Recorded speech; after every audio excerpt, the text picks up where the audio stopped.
యోసేపును కూడా చెరసాల్లో ఉన్నప్పుడు ఇద్దరికి చెప్పాడు.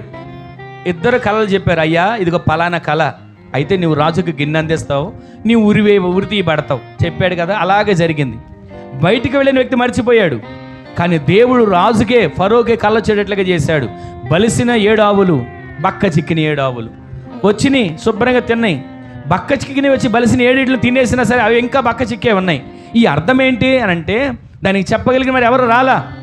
యోసేపు వచ్చాడు చెరసాలలో నుంచి. అయ్యా ఇవి పంట పండే 7 సంవత్సరాలు, ఇవి దాని వెనక వచ్చే కరువు కలిగిన 7 సంవత్సరాలు అని దాని వివరం చెప్పాడు. అప్పుడు అంటాడు, ఇంతటి దైవాత్మ కలిగిన వ్యక్తిని ఎక్కడైనా కనుగొనగలమా?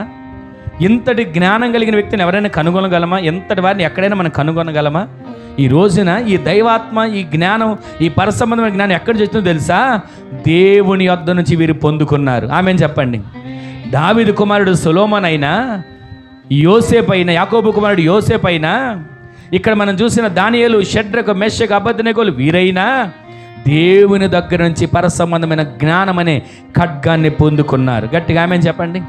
ఈ రోజున మనం పరసంబంధమైన జ్ఞానంతో నింపబడాలి. ఆ ఖడ్గం ఉందా మన దగ్గర? ఉంటే కొన్ని ఖడ్గాలు, తుప్పు పట్టేసిన ఖడ్గాలు, ఉపయోగకరమైన లేని ఖడ్గాలు, ఎందుకు పనికిరాని ఖడ్గాలు. మన మాట కొన్నిసార్లు ఖడ్గంగా వెళ్తుంది, కానీ ఎదుటివారి సమస్యని పారదోలట్లా, వాళ్ళకి సమస్యను తెచ్చి పెడుతుంది. ఈ రోజున మనం ఏ ఖడ్గం దేనికి వాడుతున్నాం? అందుకే పరసంబంధమైన జ్ఞానంతో నింపబడిన ఖడ్గంగా మీరు మార్చబడుదురుగాక.